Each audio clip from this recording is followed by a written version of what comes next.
Good afternoon, everybody. My name is Paul Zaremba, and I'm with the Southland Healthcare Forum.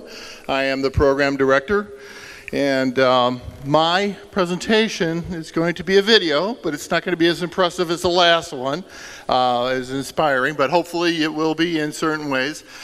We're working with Dr. Philip Hong with Loyola University. He is an HPOG grantee evaluator. And he's going to tell you a little bit about our results on hope, barriers, and empowerment.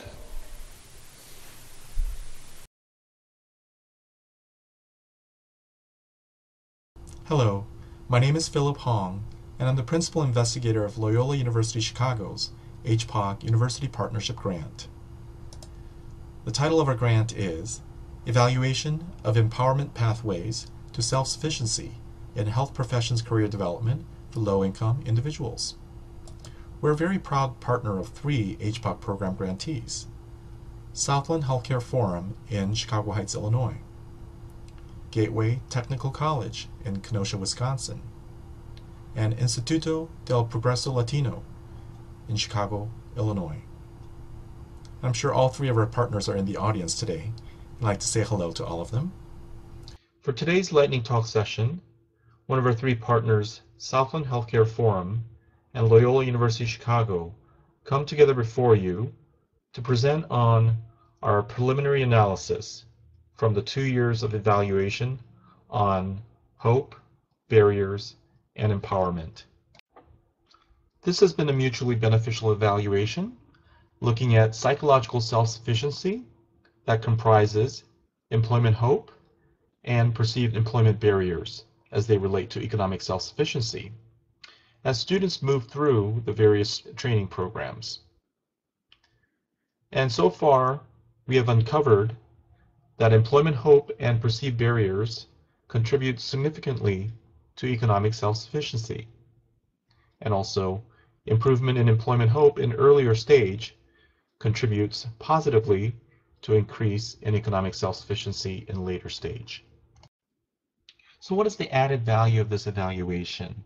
We're tapping into a non-tangible process by examining psychological self-sufficiency. It captures the staff effort in providing intensive coaching, helping students develop and maintain hope and resilience building through informal or formal interactions with students. And also, it encourages the use of psychological self-sufficiency as an intermediary benchmark of success in workforce development, using theory of change based on empowerment perspective. The top row illustrates the HPOG partners logic model, and the bottom row illustrates the university partners research question. And the middle is where they converge as a common theory of change. Career goals, resources and skills, and motivation developed while pursuing education and training in health career pathways. And also overcoming barriers and becoming work ready by receiving supportive services and program completion leads one to become economically self-sufficient. We had administered approximately 388 surveys at Southland Healthcare Forum. Corresponding to the time points of the PRS system, we had also surveyed at intake, midpoint, exit, and 6-month follow-up. We also compared our data from the Southland Healthcare Forum to the total surveys, which include other HPOG sites and other comparison sites. If you compare the change in employment hope over time between the total versus Southland data, in the total population between time 1 and time 2, you see a huge hike, and then it drops off at time 3.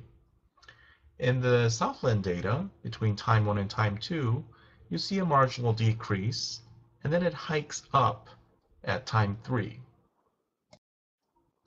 I'd like to bring your attention to the blue line, which is employment barriers, and on the left-hand side is the total population. Between time 1, time 2, and time 3, there's hardly any change. On the right-hand side is the Southland Healthcare Forum, and between time 1 and time 2, you see a decrease of 7.5%. In time 2 and time 3, about 14.19% decrease. After merging the PRS data with our survey data, we examined students who were using any type of counseling services. For those students who were using services twice or more, their employment hope scores increased gradually.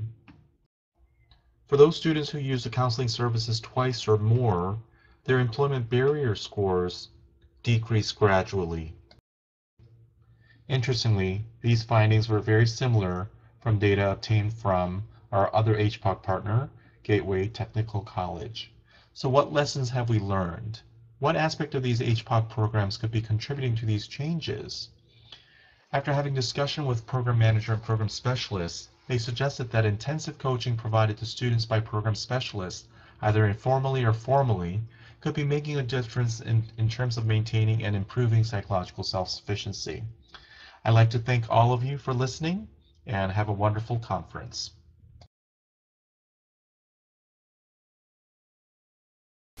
Well, with that said, the most important part about that, and as a grant writer myself, is to how did we deal with this abstract data? Hello, my name is Phil. And that Philip, he just doesn't want to stop talking. Is how to use that data, that abstract data, and put it into other grant proposals. So I also will have Salvador Alcantar, our senior case manager, who works very closely with Loyola, to be at our session, breakaway session, and to answer specific questions about that. Thank you very much.